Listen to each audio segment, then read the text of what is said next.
அனைவருக்கும் வணக்கம்.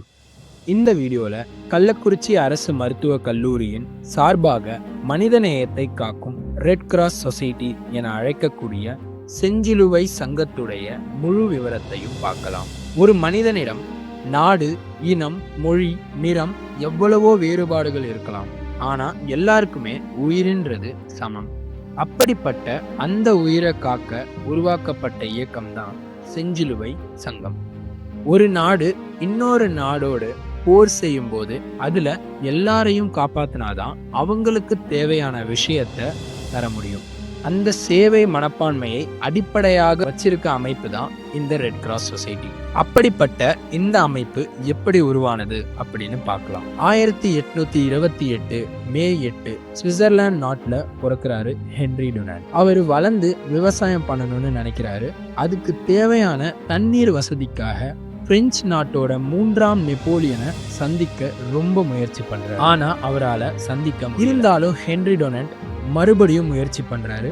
நெப்போலியனை சந்திக்க வாய்ப்பும் கிடைக்குது. ஆனா 2 பேரும் சந்திச்ச இடம் ஒரு போர்க்களம். அங்க பல உயிர் மரணத்திலையும் பல பேர் உயிருக்கு போராடிக்கிட்டு இருக்கிறத கண்ணீரோட பார்க்கிறார் ஹென்றி டொனாண்ட். இனி வர காலத்துல எந்த நாட்டிலையும் போர், பஞ்சம், வெள்ளம், நிலநடுக்கம் ஏற்பட்டா அந்த இடத்துக்கே நேரடியா போய் சேவை செய்யணும்னு முடிவு செய்யறாரு. ஐரோப்பிய நாடுகளில் பயணம் செய்யறாரு. ஒரு சமூக அமைப்பை உருவாக்க எல்லா கண்ட்ரில இருந்தும் ஹெல்ப் அண்ட் ஃபினான்ஷியல் சப்போர்ட்டையும் வாங்குறாரு.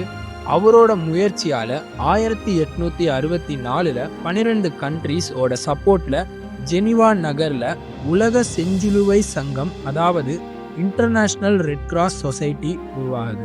இந்த பிகினிங் போரால பாதிக்கப்பட்டவங்களுக்கு மட்டும்தான் சர்வீஸ் பண்ணிட்டு இருந்தாங்க. அதுவே போர் வீரர்களுக்கும் ஹெல்த் எஜுகேஷன், டிசாஸ்டர் சர்வீஸ்னு பல உதவிய செய்ய தொடங்கினாங்க. அந்த காலத்துல இந்தியால பல இயற்கை பேரழிவுகள், போர்கள், நோய்கள் ஏற்பட்டு அந்த நேரத்துல மக்களுக்கு உடனடியான மருத்துவ சேவையை செய்ய ஒரு அமைப்பின் தேவை இருந்துச்சு. அதுக்காகவே இந்தியால 1920 இந்தியன் ரெட் கிராஸ் உருவாக்கப்பட்டது. பிரிட்டிஷ் ரூல் காலத்துல இந்தியன் ரெட் கிராஸ் ஆக்ட்னு பிரிட்டிஷ் பார்லிமெண்ட்ல பாஸ் பண்ணப்பட்டிருக்கு. அது மூலமா இந்தியால ஒரு தனி ரெட் கிராஸ் அமைப்பு உருவாச்சு. இதோட முக்கிய நோக்கங்கள் என்ன அப்படின்னா, வெள்ளம், நிலநடுக்கம், புயல் இது போன்ற இயற்கை பேரழிவுகளில் மனித உதவி வழங்குவது, இரத்த தான முகாமையும் மருத்துவ சேவையையும் வழங்குறது, இளைஞர்களை சமூக சேவைக்கு தயார்படுத்துறது, ஃபர்ஸ்ட் எய்ட் என்னும் பயிற்சியையும் சுகாதார விழிப்புணர்வையும் ஏற்படுத்துறதுக்கும். இது மட்டும் இல்லாம இந்த ரெட் கிராஸ் சொசைட்டியோட மோட்டோ என்ன அப்படின்னா, சர்விங் ஹியூமனிட்டி, சேவிங் லைஃப்ஸ்.